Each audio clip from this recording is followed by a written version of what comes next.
Hello, my name is Justin Bright, and welcome to Kerbal Space Program version 1.8.1 in my next small step RP-1 career mode playthrough. And just as I finished the design of my Martian Moon Hopper spacecraft, which I'm going to be sending out to the moons of Mars, I realized that I should probably have, went through a design episode or something, because folks seem to like that sort of thing. So I'm going to kind of back up and admit that I have already finished the design on this, so this is not going to be me going through it for the first time, but I can kind of walk back through my design decisions on this one and kind of pull it apart so that it's not just looking at the finished spacecraft. So the first thing that we can see is that I am launching this on a Titan 3E because, you know, it may be overkill by a little bit, but it's I love this rocket. It's really fantastic.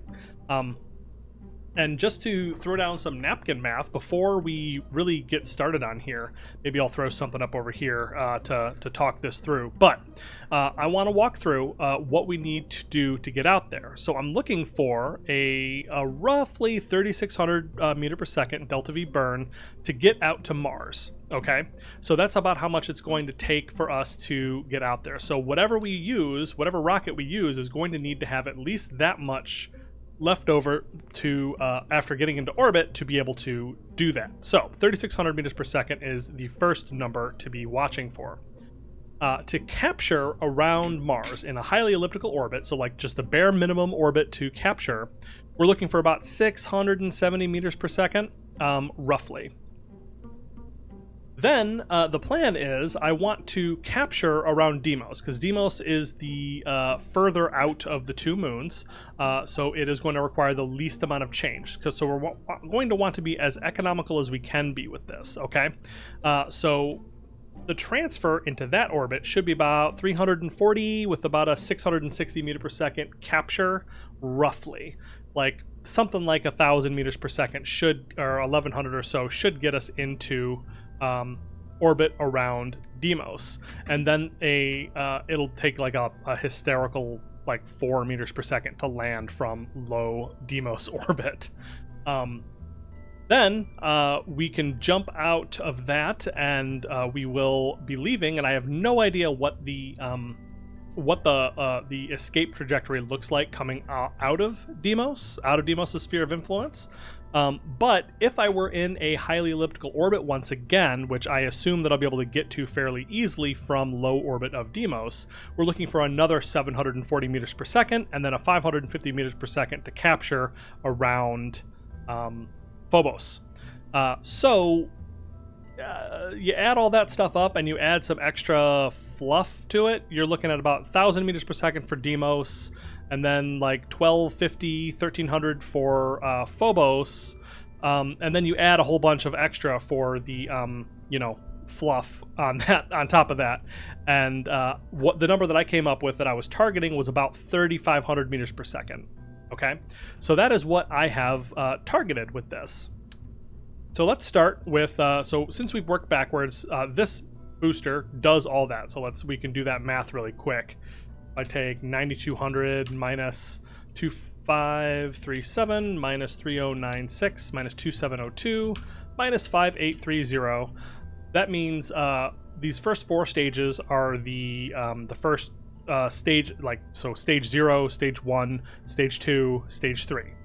So we take that, and that gets us an extra almost 5,000 meters per second at delta V. That's not enough to go to a smaller rocket, but that is enough to make a non-optimal launch window, which is what I'm anticipating doing because I'm trying to launch 2 rockets on this Mars window.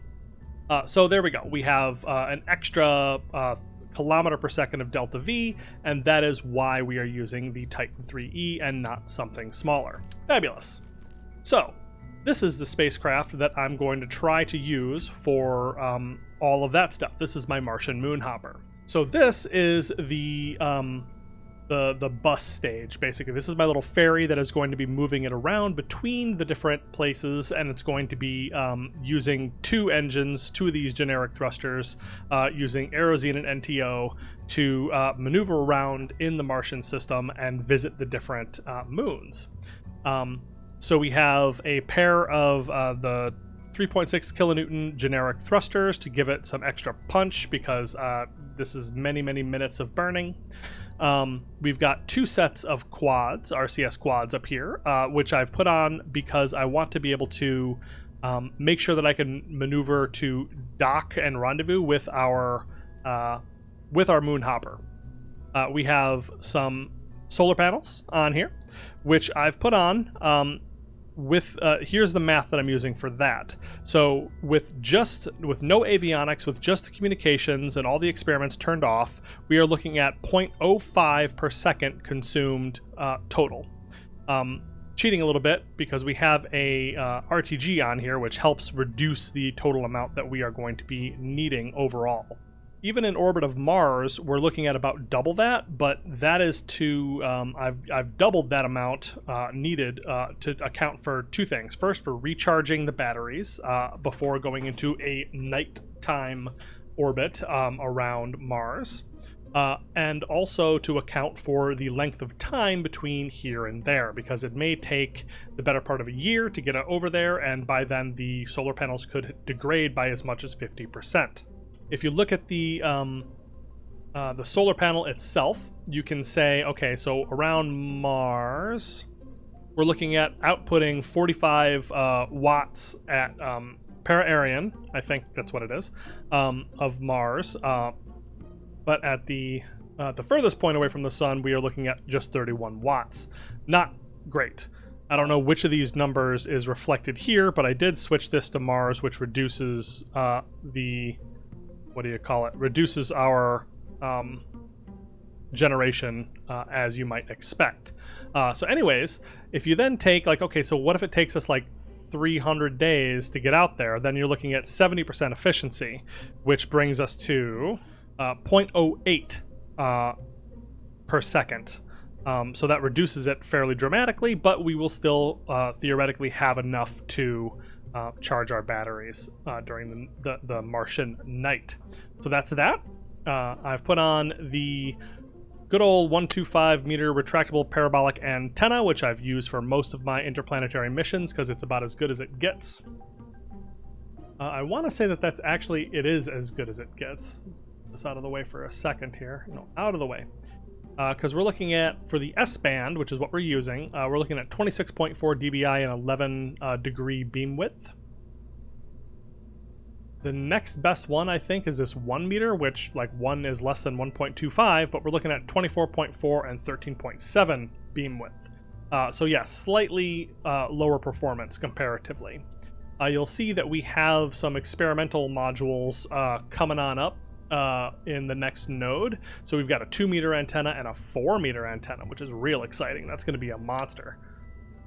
Delicious. Look at this thing. I love that they made all of these experimental so that we can I can plan with these, but yeah, not what we're looking for right now. So anyways, that should be enough power, and that should be enough communications to get us there. And then you'll see I just have 2 sets of 2 sets of RCS quads angled at the 45 Newton class, and that's about all that we'll need. And once again, we have a full load of experiments on board. So this is able to control 3.6 tons, and that's about how much this is. This is a bit of a hefty chunk that we are throwing around Mars. But yeah, so this is the transfer bus, and you'll see that this actually has a docking port. And so we also have a docking port up on top of my adorable little Moon Hopper itself. So this thing, I'm kind of in love with. It's basically built completely around this docking port, which is going to use to try to hook up with the main probe bus, and then that is going to take it in between the moons. But once we arrive at a given moon, this thing has 500 meters per second, even with it's got a total of 28 units of aerosine, but that's enough to get it over 500 meters per second in delta V. I would honestly go less than that, but I'm not sure that it's actually necessary. So the nice thing is that this fuel is going to be fungible, so we'll be able to use whatever fuel we need here and then refuel from the main bus, and then whatever fuel we don't use we can drop into the main bus, and then we can even get rid of our Moon Hopper craft at some point if we so desire. But yeah, let's take a look at this thing. So like I said, built around this docking port, which it's going to use to link up and transfer fuel. Fabulous.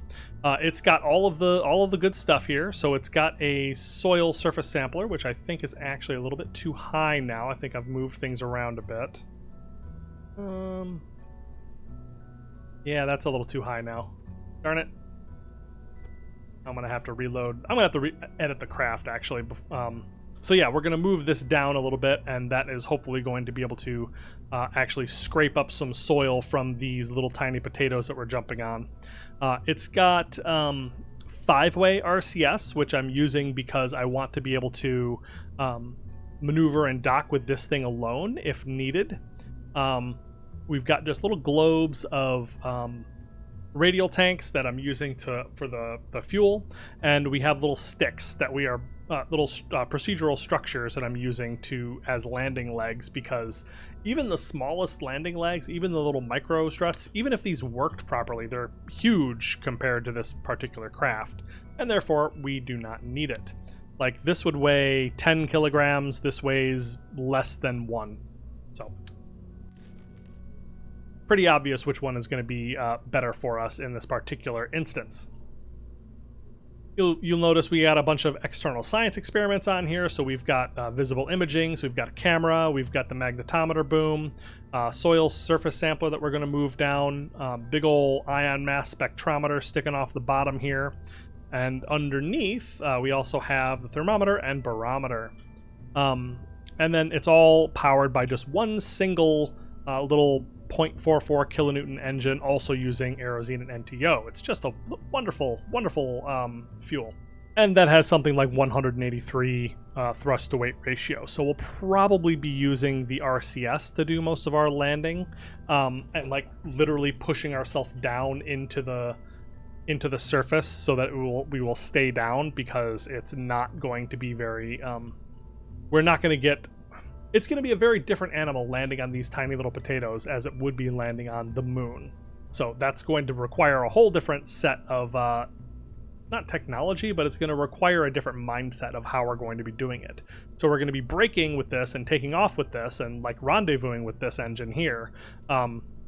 Doing a lot of our bulk maneuvers, but then these are going to be how we're going to do a lot of our finishing and our landing and touching down and that sort of thing. So we'll see how that goes. I haven't tested this at all, so I guess we will find out. This whole thing is powered by the an RTG, the Snap 9 series RTG. Not the best one, because I did just get a new RTG unlocked in my next node, but this one is actually pretty darn good. It gets us 0.025 per second power kind of for free, like for a really long time. And as you can see, I've got everything all kind of wonky, so this has been offset balanced, not with the center of mass offset tool, but just by putting my science experiments on opposite ends and very carefully moving those things around. But yeah, so it's all powered by this RTG, which is going to get us enough power to do pretty much everything we need to do. And even when this thing is like on and using up power and so forth,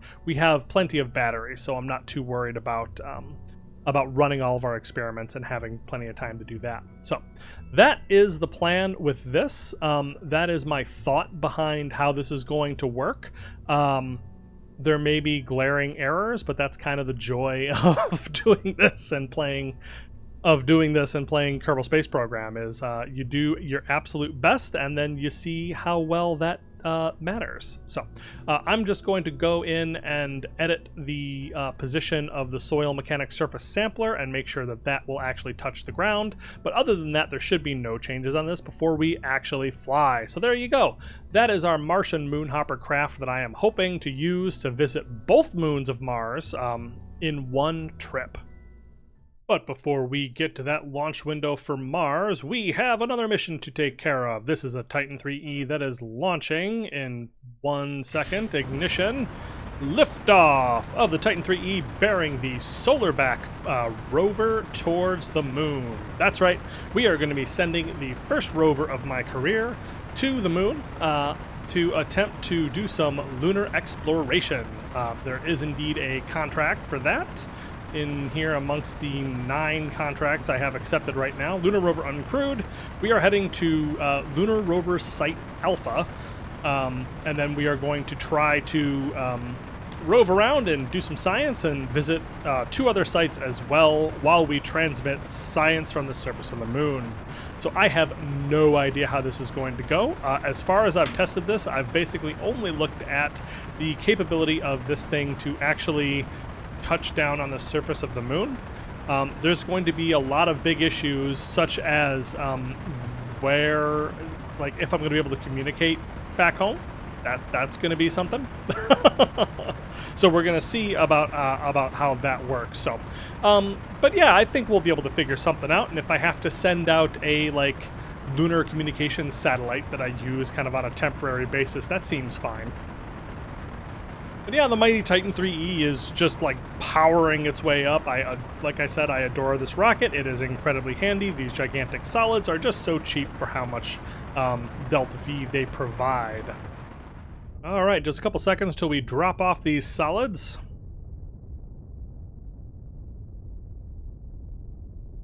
And you can see, yep, there's our thrust to weight ratio dipping down by 1.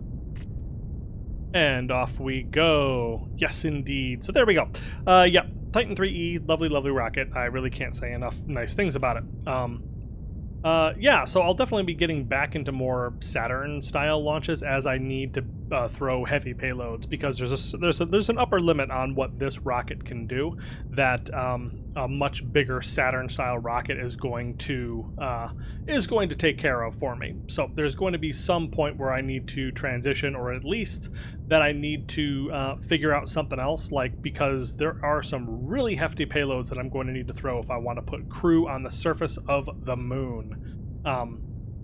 But that's not something we have to worry about quite yet. We are just a couple seconds from burning out this first stage here. That gets tossed away as that gets hot staged, and we are up and off. And then the fairing comes away. There we go. So now we can see our solar back rover, which it'll make more sense once we actually get it out there. But yeah, I have no idea how well this is going to work. I am historically incredibly bad with rovers.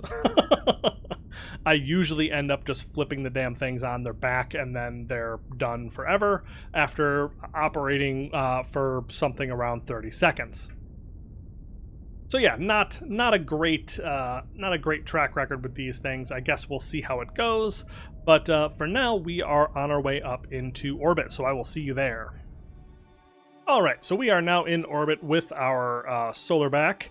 And I am once again doing that thing where I am going to send... Oops, we have a little laggy spike there. This has deep space avionics on it, so we are going to be sending this entire Centaur out to orbit the moon, basically, because we may actually need to orbit the moon instead of just doing a direct descent. So I guess I should look and see where the heck we're going.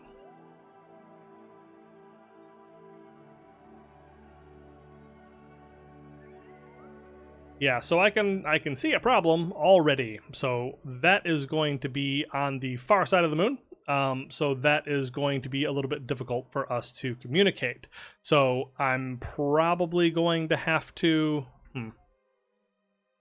So this design does not actually include a separate lander that comes off and then leaving an orbiter up there. So I'm just going to have to hope that we have some kind of communications, because this will otherwise not have any kind of communications, because this Centaur is intended to do the landing burn, and then the last little bit is going to be taken over by this probe. So we're basically going to do a direct descent, but we're going to do it in multiple stages to try to land on our target. And yeah, I have no idea how that's going to go. I guess we'll find out. All right, so this is sort of what I've got in mind here. We're going to make a nice regular transfer out to the moon. We are going to enter into... we've got a close apolloon here that we are going to be hitting. And then I'm going to just burn that so that we enter into orbit around the moon. And then we are going to start making our descent towards the rover target. Hopefully I can land just about on top of it.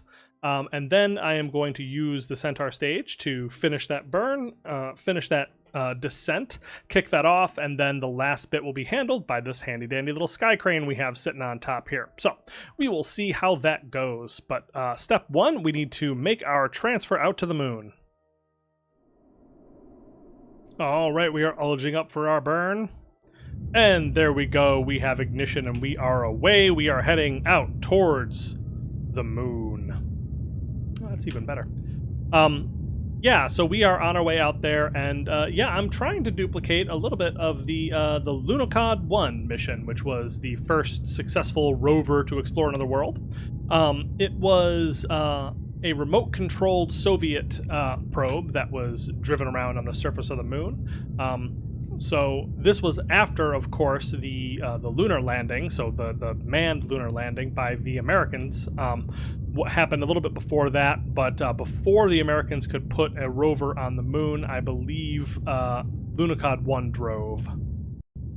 Yes, indeed. The manned rover wasn't put on the surface of the moon until 1971 with Apollo 15. So yeah, like I said, I'm really not sure how this is going to work. I'm a little bit concerned about communications around the moon because I don't know that I'm going to have the ability to transmit science back home unless I just get lucky with one of the orbiters that happen to be above the moon right now, because I have the RP-1 out there, which might be able to be helpful. Let's actually turn on our satellites.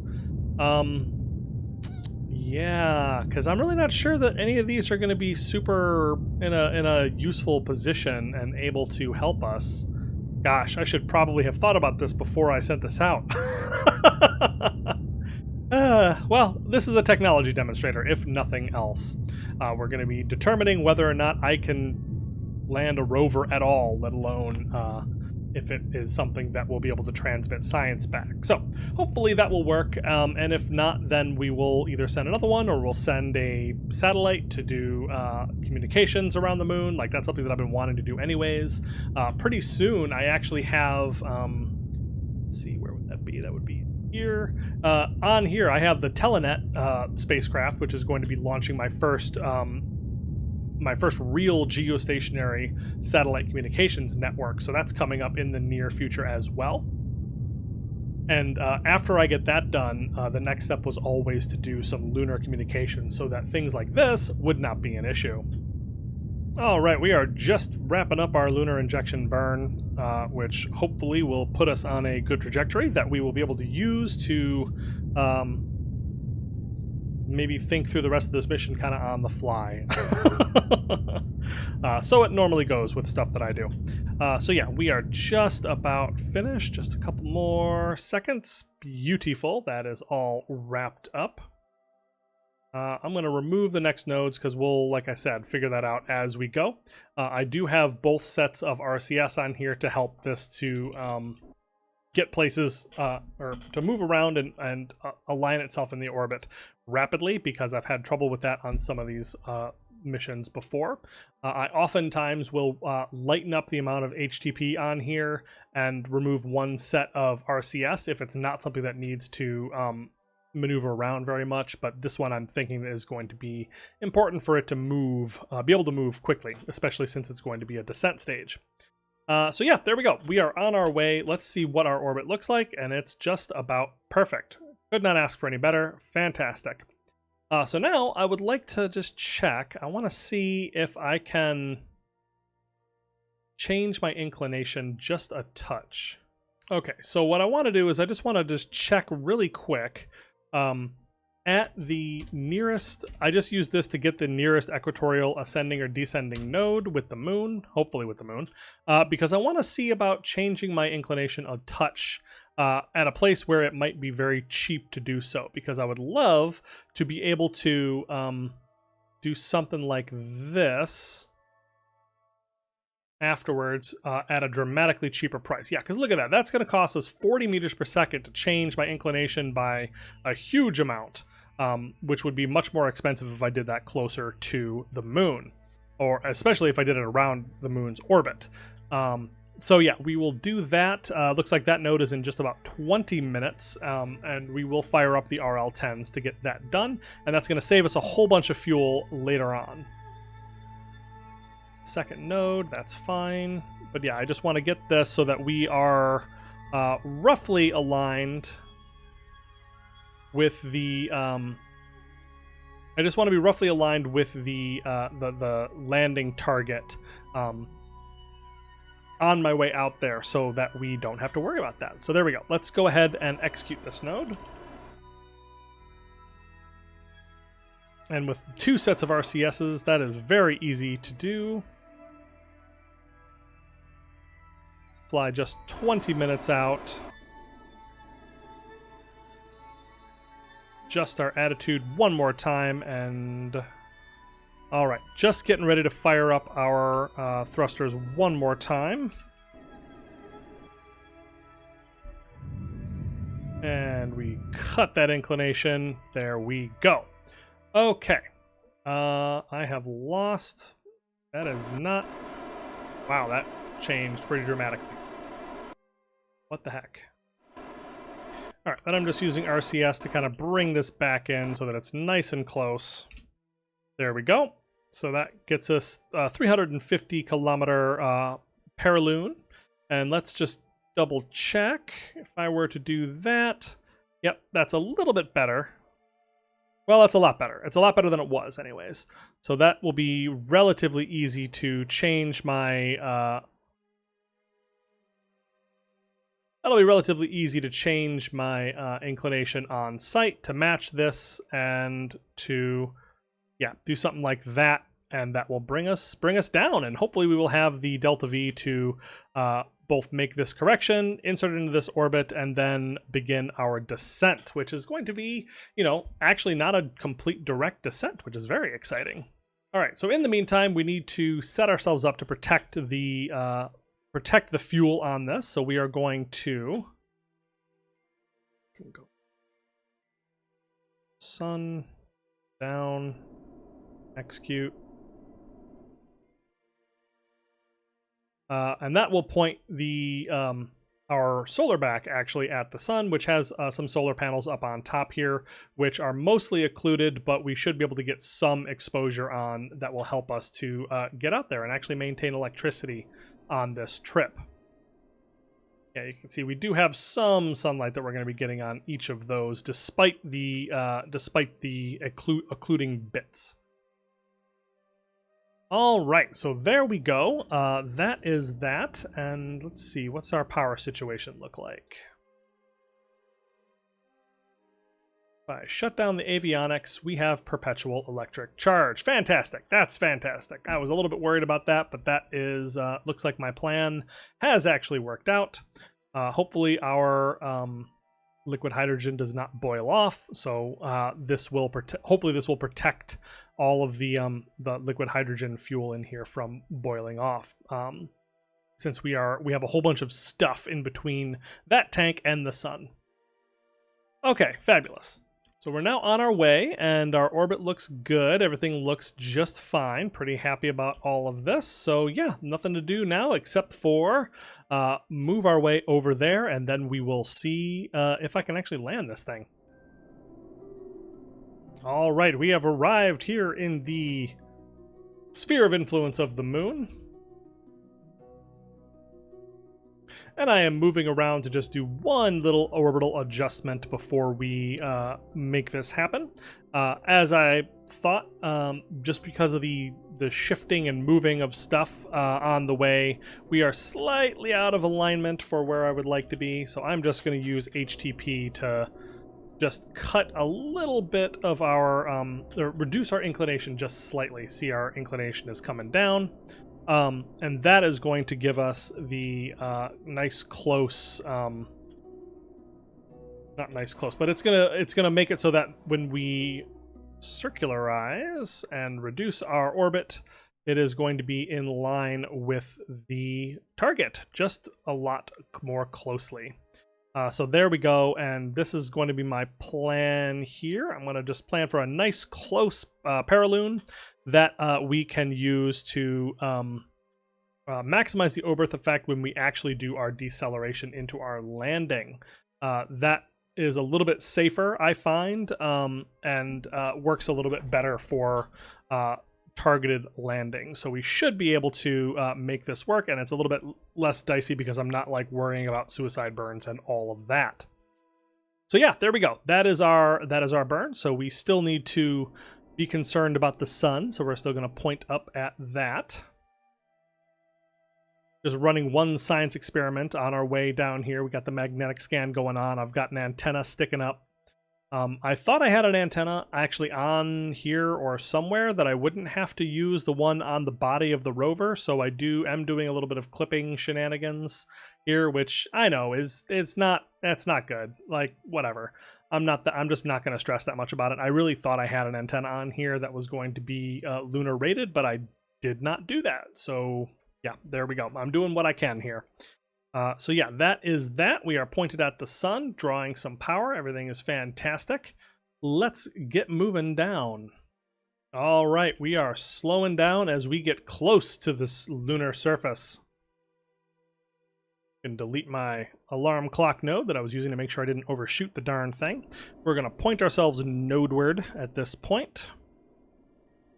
And because the RL-10s are fantastic, they have 7 more ignitions, so we have no issue with as many burns as we're going to need. There's still an ignition failure rate on the RL-10 A3-3, but they are still fairly reliable engines that we don't have to worry too much about. All right, so the node is in about 6 minutes, and then we are going to be cutting our velocity fairly dramatically. All right, setting ourselves up to have MacJeb execute the node. It's just safer that way, I find. So yeah, we are going to be coming in, and yeah, this is the first time that I'm actually not doing a direct descent, which is kind of fun. Like, this is the more normal way that you might get into orbit around another body. Like, the direct descent thing is kind of a dicey, like, a lot of the reason why you do that, especially in RP-1, is because you don't have the ignitions to do it any other way. And if you have the ignitions, you may not have the extra Delta V, because budgets on Delta V, especially early on, are incredibly tight. I still find myself like having a lot of trouble with that, but now that I have the Titan 3E and I'm able to just kind of throw huge payloads around, it's like, oh, I have all this room, I can do all kinds of extra stuff. Like, that gets you back into that old Kerbal Space Program mode of being able to just like, well, just throw it out there and then see what other missions I can do. Well, I landed on my transfer stage and I didn't even need to use my lander at all, so... all right, so we have cut our lunar orbital velocity to just under 1,500 meters per second. We are in orbit around the moon, and we are going to have a very low paraloon. That is going to be where we are going to cut the rest of our velocity and come in for that landing. So fantastic so far. No issues whatsoever, and yeah, so now that we're not low in orbit, but we are coming down, so let's go ahead and start warping this around.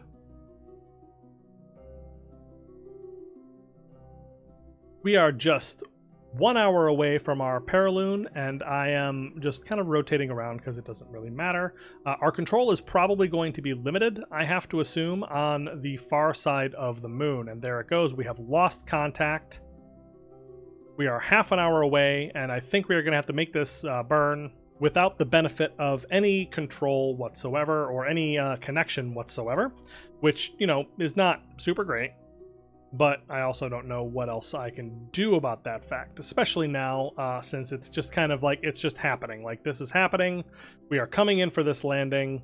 It is going to be always on the wrong side of the moon, so I don't know if we're going to be able to transmit science. I'm really not sure if there's ever going to be a situation where we're going to be able to transmit the science back home, because this...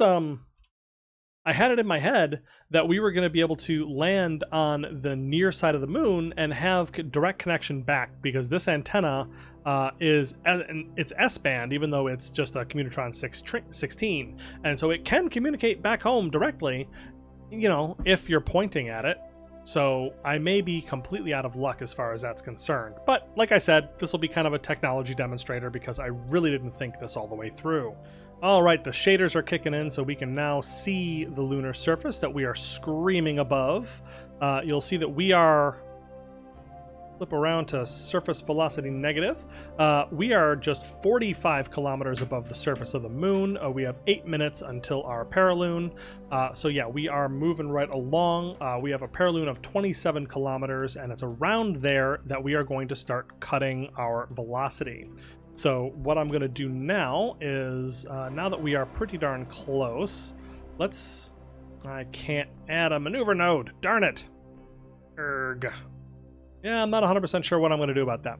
I was really hoping that I was going to be able to like set a maneuver node to see how long it was going to take for us to burn out our engine so that when we come into land. So I'm just going to have to guess because we're going to be using about 2,000 meters per second of delta V to come into land, probably give or take. I'm factoring in significant gravity losses as well. But we have about twice that, about almost 4,000 meters per second here, and that's going to take 2 minutes to burn out, so that's 1 minute of burn to cancel our velocity. So we're going to want to wait until activate navigation. Can I actually see the darn thing? I still can't see it any which way, so yeah, we're going to have to... And I really wish that's 9 minutes and 28, so that's 2 minutes. So yeah, about here... About a minute past our perigee, or paraloon, is when we are going to be firing up our engines, is what I think we're going to do. And there we go. We're coming on down. We have no connection whatsoever, so I am just kind of flying by the seat of my pants here and sincerely hopeful that this is going to work. So yeah, the benefits of putting your paraloon really close to the surface and then braking immediately above the surface is you get the benefits of not spending a lot of time in free fall and accelerating towards the ground because of gravity, because you are braking really close to the ground. But you have to have a fairly high thrust-to-weight ratio to make something like that work. All right, so we are... just passing our paraloon. That's as low as we're going to get, 27 kilometers above the surface. Another couple of seconds here. Let's see, 17 seconds away. It's a minute and 40 seconds away. Another 30 seconds or so. 1 minute away. And there, let's call that good. I really wish that I could see this on my actual screen. I've got navigation on, so I really don't know what the problem is here, but we are going to be going into our braking burn. We are decelerating rapidly. We are cutting all of this velocity, trying to bring it down so that we can land at this target, but you know, worst case scenario, we have to rove around to go find it. All right, so our velocity is coming down. Just really wish that I could see this thing to navigate to it in any meaningful way. Vertical speed is starting to climb as our paraloon has descended through the surface, cutting off a lot of this horizontal velocity. I'm just going to kill rotation so that we don't kill any of our vertical velocity quite yet, because this is going to be a two-burn operation where I'm going to stop. Okay, we are just actually above our target, so we are going to follow this down just a little bit. No idea where it is. I don't know if that means I'm doing something wrong or what.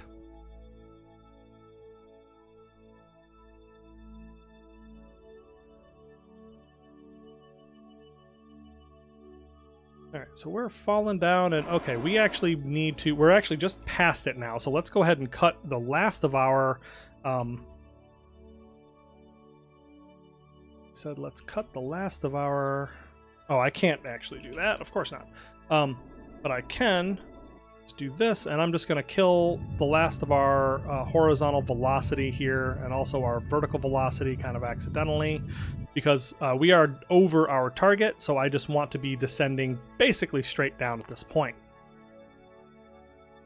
All right, we are 11 kilometers above the surface.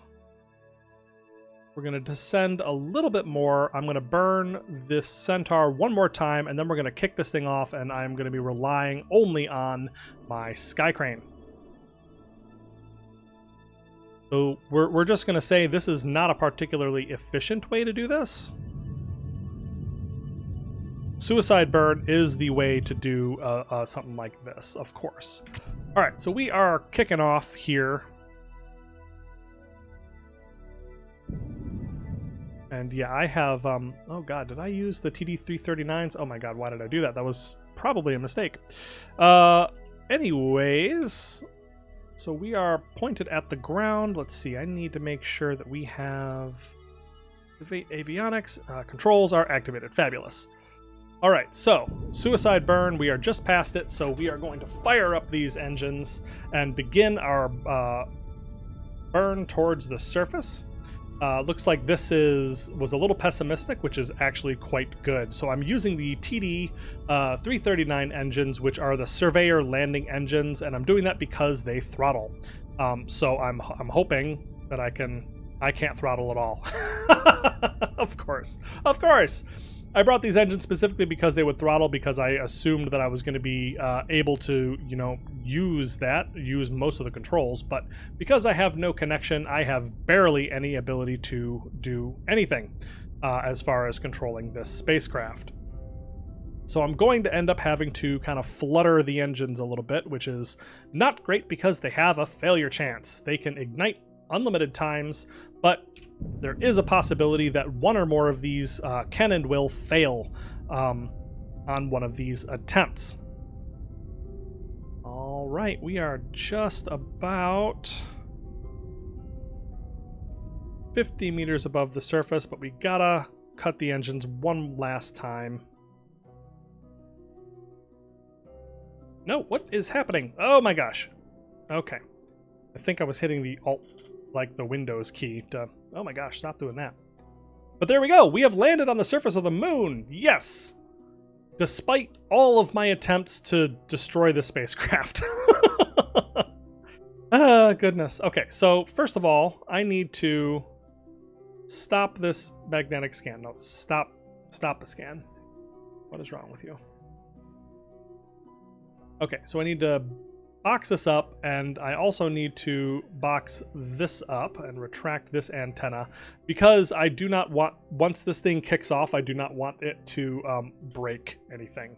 All right, so right before I kick this thing off, I want to just kind of say farewell to it. So this is, like I said, 4 TD339s, which did a very good job of descending slowly towards the surface, even though I had to flutter the engines back on and off anyways. And then it has a couple of 69 Newton thruster or RCS thrusters on here, and then this big tank here in the center that uses a shared propellant mix, the MMH and NTO, so that we can share some fuel. And now I am going to say farewell to the Sky Crane, which pops off into the air and thankfully off to one side. Thonk. It's like that springs. I did not expect those things to be made of rubber. Oh gosh. Okay, sure. That's fine. I think it's because the connections, like those are what do you call it? Those are procedural structures, and they're just radially attached to this, and when they hit the ground, it just pushed them in because the joints are springs. All the joints are springs in Kerbal Space Program, as far as I understand it. And that meant that it just bounced like a little rubber, like it looked like these things were made of rubber, which is just fantastic. Okay, so here we are. We have the solar back. This is my my attempt at a lunar rover. It has little lights on the front, very exciting. It has the full complement of science experiments. We can extend this antenna to talk to nobody because we are never going to be pointing at Earth because we are tidally locked. It is never going to be facing Earth, so we are going to be broadcasting S-band transmissions in this direction to nobody. Fabulous. I'm so excited about that. But we are here, landed on the moon at least. I don't know if we are allowed to drive with no connection, but let's just go ahead and talk through the rest of this vessel here. So we have, it's got 3 big solar panels on the back. These are the Tech 2 static solar panels, which I really enjoy because they last a little bit longer and are a little bit more efficient for their size. We can do some science back here. Actually, I can... Well, no, I can't get any other science going, but telemetry, supersonic flight, pressure scan, temperature scan. Magnetic scan is not necessary because we have this magnetic scan. And mass spectrometry. No, I don't actually need that one because I have this one. Boop. Yeah, this must have been before I had that Kerbalism realization about how that works. And then we have visible imaging that we can do here as well. Fabulous. So we have lots of science that we can get going on here, as well as a surface sampler. Yes, indeed.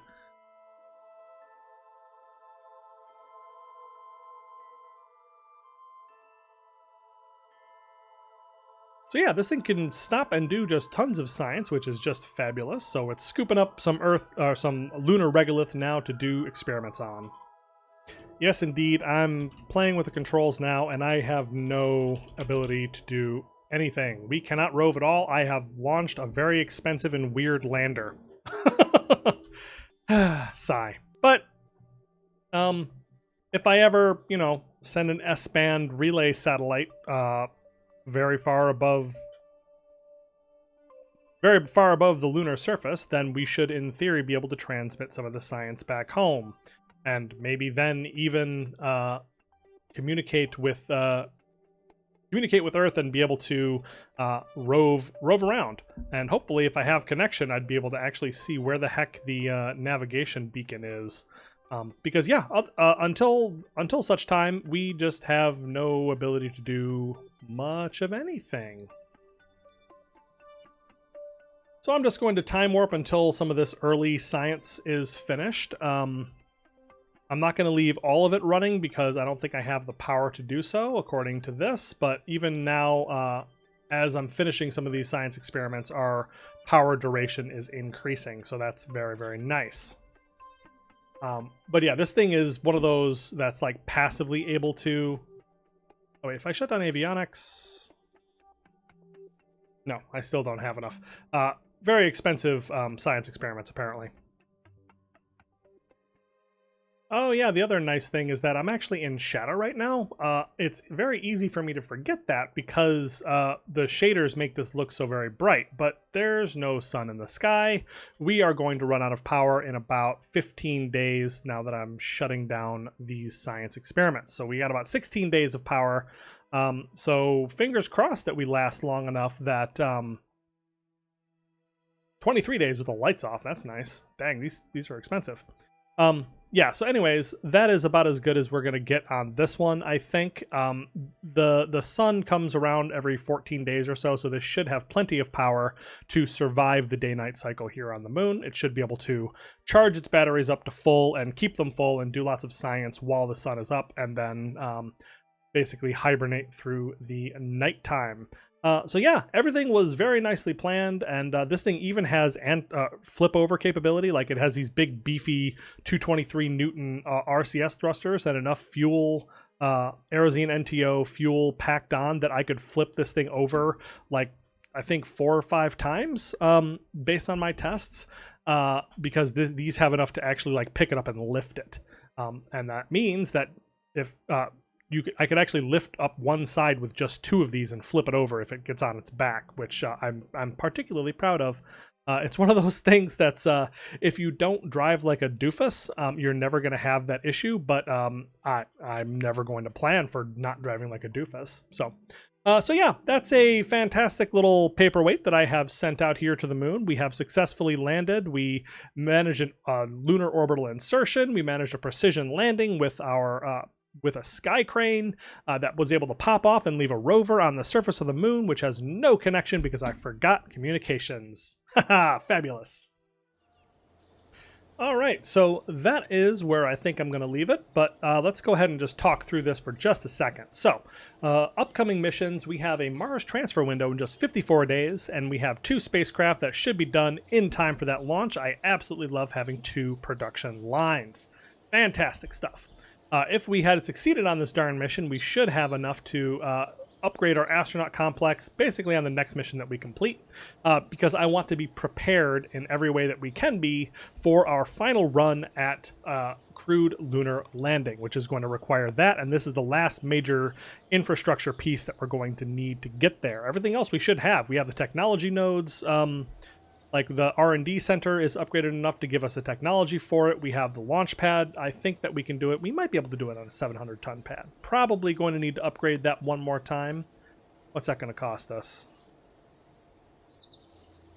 1,500 tons, 1 million funds. That's not so bad. Yeah, so we'll plan on that at some point in the future. But for now, I think we can continue our missions on the 700-ton pad. So that's probably the last piece of infrastructure that we'll need. But we have all the other major pieces that we need, like the 3.5 million fund type level. So we'll do that. We've got engines, we got the Apollo capsule, we got, yeah, basically everything that we need. We are just about ready, but we're going to continue doing Gemini lunar operations for a little while before we get all excited about moving on to Apollo. Yeah, so we'll probably hire a bunch more astronauts as well while we're at it. But in the meantime, 54 days until the Martian transfer window, then we're going to send off the Martian Moon Hopper and Pioneer Mars 1 to actually explore the atmosphere and surface of Mars. Then it's on to the Telenet, which is going to be our geostationary communications network. And that's going to be fantastic. That's going to be a big stepping stone towards actually not having these issues anymore, because we are going to want to have full coverage of the lunar surface, which I think is now a much higher priority. So probably right after this, we're going to send up another mission that is going to have some lunar satellites that will be heading up to do communications work. I may try to send like an orbiter that is intended specifically to like do kind of a Molnia thing where it spends most of its time hanging way above the lunar surface, directly above the point where the rover sits. Like that would be a very targeted way to rescue that mission with an S-band with S-band communications. But I may do that, and I may just do like the Lagrange point communication satellites like I mentioned before. So we'll see how that goes. Coming up, we also have a Venus transfer window. So we did send Pioneer Venus 3 out, but this is the like the easy transfer. So I may end up buying after these Mars probes go, I may end up sending something else to Venus. Oh yes, the reason why I had that is I have, it's actually just about June of 1973, and in November of 1973 in the real world, we sent out a Mariner mission that flew by Venus to arrive at Mercury. So I'm thinking about using this transfer window to try to do something like that and just see what I can get as far as a flyby of Venus to get to Mercury. So I don't actually have that planned, but I really probably should. So we'll see how that goes shortly. I may or may not actually hit that, but that's just an interesting thing that I've been thinking about. And that's why I have this transfer window ready to go, because I would like to give Mercury one more shot. And after that, it's just, you know, Gemini missions once again, Pioneer Venus 3, and then we're going to be planning for some more missions. This is like my interplanetary break before I get back to the crewed space program. But yeah, so that's where we are, and that's where we're going. So if you enjoyed this episode, please let me know. Like and subscribe, leave me a comment. I do love to hear from you all, and I will see you next time.